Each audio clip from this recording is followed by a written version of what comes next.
Shalom, jemaat Tuhan, dimanapun kita berada. Selamat hari Minggu untuk kita semua. Bagaimana kabar saudara yang terkasih dalam Tuhan kita Yesus Kristus? Semoga kita masih di dalam tangan kasih Tuhan saja.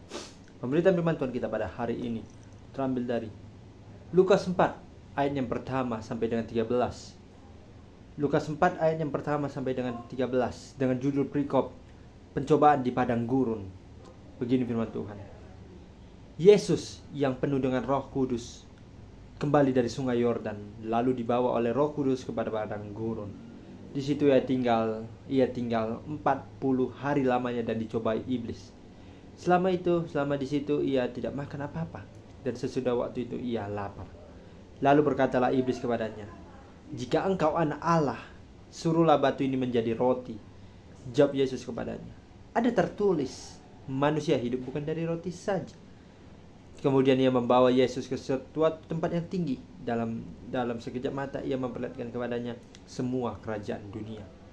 Kata iblis kepadanya, "Segala kuasa itu akan atas kemuliaannya serta kemuliaannya akan kuberikan kepadamu. Sebab semuanya itu telah diserahkan kepadaku, dan aku akan memberikannya kepada siapa saja yang ku kehendaki.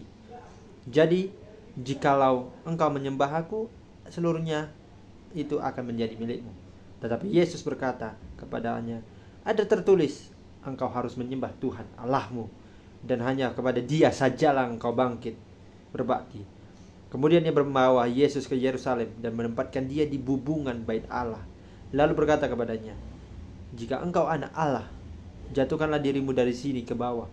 Sebab ada tertulis, mengenai engkau, ia akan memerintahkan malaikat-malaikatnya untuk melindungi engkau. Dan mereka akan menatang engkau di atas tangannya, supaya kakimu jangan terantuk kepada batu."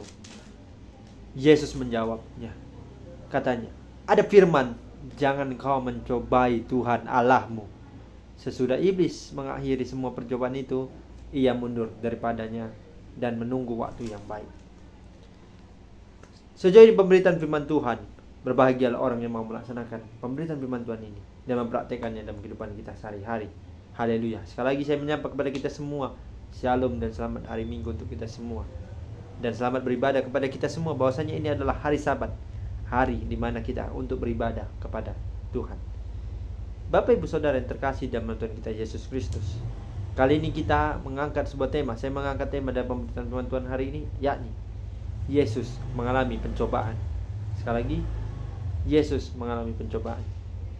Bapak Ibu Saudara yang terkasih, pernahkah diri Anda mengalami yang namanya pencobaan, penderitaan, dan ataupun apapun itu? Saya yakin kalau ada manusia yang tidak mengalami pencobaan, itu apakah manusia? Apakah dia pernah tidak mengalami penderitaan? Itu tidak manusia. Karena sesungguhnya Tuhan saja yang menciptakan manusia saja mengalami pencobaan, yaitu dari yang dialaminya dari iblis. Kita tahu bersama Bapak Ibu Saudara, kalau kita berbicara tentang yang namanya iblis, iblis itu adalah suatu makhluk halus, bukan halus seperti itu, salah. Sebuah makhluk yang mensiasati Anda, mengganggu pikiran Anda, mengganggu pikiran kita, supaya kita itu berbuat jahat, kita itu berbuat dosa, dan segala macamnya. Dan kali ini kita berbicara dari yang namanya Yesus dicobai oleh iblis di padang gurun. Sejatinya Bapak Ibu Saudara yang terkasih, ketika Yesus dicobai, yaitu di padang gurun selama 40 hari oleh sang iblis, ada satu peristiwa. Kita akan mendetailkan bagaimana peristiwa ini bisa terjadi dan bagaimana tanggapan dari Yesus untuk melihat bahwasanya apa yang dicobai iblis ini tidak akan mempan pada dirinya sendiri. Oke, kisah yang pertama itu adalah tentang dari yang iblis mengatakan demikian, "Jika engkau anak Allah," ayat ketiga ya, "suruhlah batu ini menjadi batu." Dan jawab Yesus kepadanya, ayat 4, "Ada tertulis, manusia hidup bukan dari roti saja." Nah, Bapak Ibu Saudara yang terkasih, apakah kita sebagai manusia hidup menurut roti saja? Apa yang kita hidupi ini bergantung pada roti, bergantung pada makanan, atau segala macamnya? One more. Tetapi di sini Tuhan mengatakan, manusia hidup bukan dari roti saja. Tetapi konteksnya di sini adalah menggambarkan bagaimana Yesus itu bukan hanya mengandalkan roti. Hidup sebagai Allah, itu hidup sebagai Tuhan, itu bukan hanya mengandalkan kepada roti, tetapi kepada siapa? Manusia itu bergantung hidup kepada Tuhan. kepada Allah Bapa. Karena melalui Allah Bapa, karena melalui Tuhan, hidup kita akan senantiasa baik.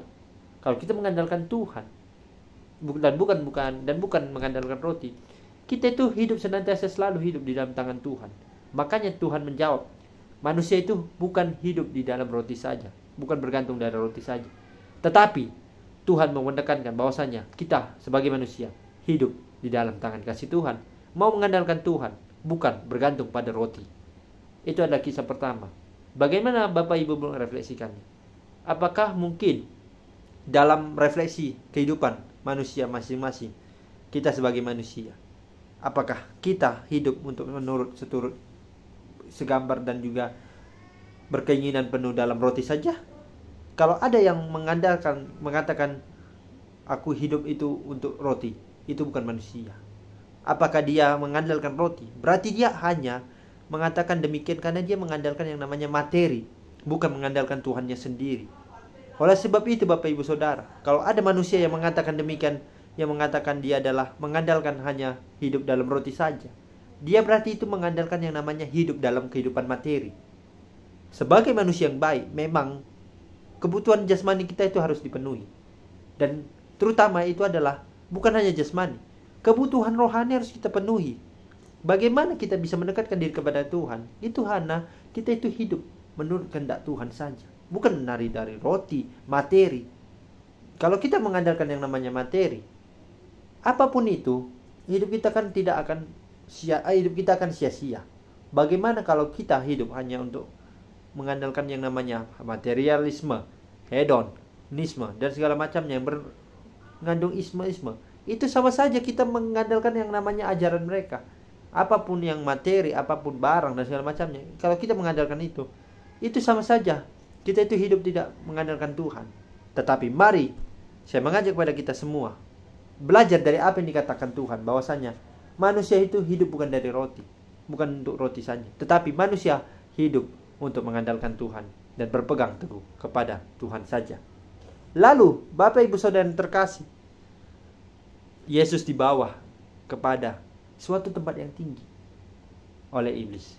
Dan iblis itu berkata di dalam ayat 6, dikatakan, segala kuasa itu serta kemuliaannya akan kuberikan kepadamu, sebab semuanya itu telah diserahkan kepadaku, dan aku akan memberikannya kepada siapa saja yang kuhendaki. Ingat Bapak Ibu Saudara, apa yang dikatakan iblis ini seakan-akan membuat kita itu dilema, anomali, logikanya. Kalau kita berbicara seperti ini, itu bisa kalau kita salah menjawab atau kita terpancing oleh karena ajakannya, kita bisa fatal. Kita bisa belajar dari Tuhan. Tuhan bisa mengantisipasinya dengan cara apa? Yaitu adalah dengan cara melawan iblis itu sendiri. Dengan cara apa? Dikatakan Tuhan adalah, ada tertulis ayat 8 dikatakan, engkau harus menyembah Tuhan Allahmu dan hanya berbakti, hanya kepada Dia sajalah engkau berbakti. Nah, kisah kedua ini, pencobaan yang dialami Yesus dari pencobaan yang dicobai oleh iblis, mau mengatakan kepada kita Bapak Ibu Saudara, awas, perkataan iblis itu seakan-akan membuat kita terpancing untuk terpengaruh ke dalam siasat buruknya. Kita tidak tahu ketika kita mengiyakan apa yang dikatakannya, pasti ada siasat buruk yang akan menerima dalam diri kita. Kalau kita lihat, kalau Tuhan mengiyakan apa yang dikatakan iblis, bagaimana Tuhan sendiri? Pasti hidup Tuhan tidak akan aman. Begitu juga dengan manusia. Kalau kita mengiyakan apa yang katakan orang itu buruk, dan kita tidak tahu apa dampaknya, itu bakalan sia-sia. Tetapi kalau kita tidak mengiyakan apa yang dikatakan oleh orang itu, dan kita sudah memiliki firasat baik bahwasanya orang yang mengatakan itu adalah buruk, itu berarti kita menjadikan diri kita itu serupa dan segambar dengan Allah. Bahwasanya apa yang dikompromikannya kepada kita, itu kita jangan kompromi balik. Tetapi kita ingatkan melalui apa yang dikatakan Tuhan adalah, engkau harus menyembah Tuhan Allahmu, dan engkau dan hanya kepada Dia sajalah engkau berbakti. Nah, dari kisah ini juga, kisah yang kedua, masalah yang kedua yang dialami oleh Yesus, menimbulkan sebuah klimaks, membuat kita seakan-akan seperti terombang-ambing oleh perkataan yang dikatakan oleh iblis. Seakan-akan diri kita ini seperti ingin dicobai iblis, dan kalau kita mengiyakan, dampaknya akan buruk kepada kita. Tetapi kalau kita tidak mengiyakan apa yang dikatakannya, itu hidup kita akan lebih berarti. Karena kita mengandalkan yang namanya Tuhan saja. Ingat Bapak Ibu Saudara, andalkan Tuhan. Dalam pencobaan, dalam penderitaan, andalkan Tuhan. Tuhan akan membantu. Lalu, kisah yang ketiga atau percobaan iblis kepada Tuhan itu ada yang ketiga, yakni adalah dia membawa Yesus ke Yerusalem dan menempatkan dia di bait Allah. Dia berpesan atau dia mengajak Yesus seperti ini. Jika engkau anak Allah, jatuhkanlah dirimu dari sini ke bawah. Sebab ada tertulis mengenai engkau, ia akan memerintahkan malaikat-malaikatnya untuk melindungi engkau. Dan mereka akan menatang engkau di atas tangannya, supaya kakimu jangan terantuk kepada batu. Itu bisa kita lihat dalam ayat 9-11. Bapak Ibu Saudara, apa tanggapan Yesus? Sungguh tanggapan Yesus adalah, ada firman, jangan engkau mencobai Tuhan Allahmu. Itu di ayat 12. Bapak Ibu Saudara, klimaks atau masalah pencobaan yang dialami oleh Yesus yang ketiga ini, seakan-akan ketika iblis ini mencobai yang kedua kalinya gagal, dia memberikan supaya namanya memberikan Yesus itu pencobaan yang ketiga kalinya. Dia mencobai Yesus. Tetapi apa hasilnya? Hasilnya sama saja nihil. Tuhan tidak diperdaya. Tuhan memiliki iman yang kuat. Meskipun dalam keadaan lapar, haus, dan segala macamnya. Tetapi ketika dia dicobai oleh iblis, Tuhan tidak pernah lari dari apa yang ditanggapinya, dari apa keyakinannya. Makanya di dalam ayat 12 dikatakan Tuhan adalah, ada firman, jangan engkau mencobai Tuhan Allah.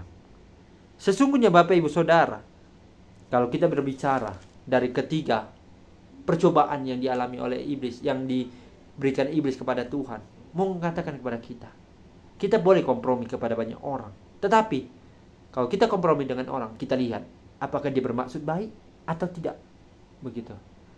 Kita jangan-jangan kalau kita mengalami yang namanya kompromi dan kita tidak tahu apakah ketika kita mengalami yang namanya pencobaan itu dan kita bilang iya, berarti pencobaan itu akan menghampiri kita. Dampaknya itu sangat-sangat buruk kepada kita. Oleh sebab itu, kita harus belajar dari apa yang dikatakan Tuhan ketika dia mengalami pencobaan oleh iblis. Dicobai oleh iblis selama 40 hari di tanah gurun, padang gurun, dengan panas terik, tidak ada hujan, lapar, haus, dan segala macamnya. Kalau kita di posisi Tuhan, menggantikan Tuhan, dan kita dicobai oleh iblis, dari ketiga masalah atau 3 percobaan yang dibuat oleh iblis, apakah saudara atau kita mengalami yang namanya langsung tertipu atau langsung mengiyakan apa yang dikatakan iblis? Atau kita seperti Yesus, ketika iblis mencoba untuk memberikan kompromi, kita malah melawannya. Pilih yang pertama atau yang kedua. Kalau saya dijadikan seperti Yesus, saya lebih memilih yang kedua. Ketika saya diperhadapkan oleh iblis yang mencobai saya akan menerapkan apa yang dikatakan oleh Yesus, yaitu adalah berpegang teguh pada firman Tuhan saja. Untuk itu Bapak Ibu Saudara, dari kisah apa yang dialami oleh Yesus ketika Yesus dicobai oleh iblis selama 40 hari lamanya di padang gurun, mengajarkan kepada kita agar kita hidup terus mengandalkan Tuhan saja, berpegang teguh kepada Tuhan saja. Jangan lupa bersyukur kepada Tuhan. Apapun yang kita alami, apapun yang penderitaan yang kita alami, kalau kita melibatkan Tuhan, Tuhan pasti akan membantu kita. Tuhan akan memberikan kita hikmat pengetahuannya, hikmat kebijaksanaan. Karena Tuhan kita itu maha tahu, maha adil, dan juga Tuhan kita itu adalah Sang Juru Selamat bagi kehidupan kita masing-masing di kehidupan manusia ini, dimanapun kita berada. Demikianlah pemberitaan firman Tuhan. Semoga firman ini bisa berguna bagi kehidupan kita masing-masing. Dan kalau kita memiliki percobaan dan yang namanya penderitaan, kita berdoa kepada Tuhan, maka Tuhan akan melancarkan segala apa yang kita alami, baik itu penderitaan, pencobaan, dan segala macamnya. Tuhan akan membantu kita dan tidak pernah meninggalkan kita sendiri sebagai manusia yang percaya kepadanya. Amin. Tuhan Yesus memberkati.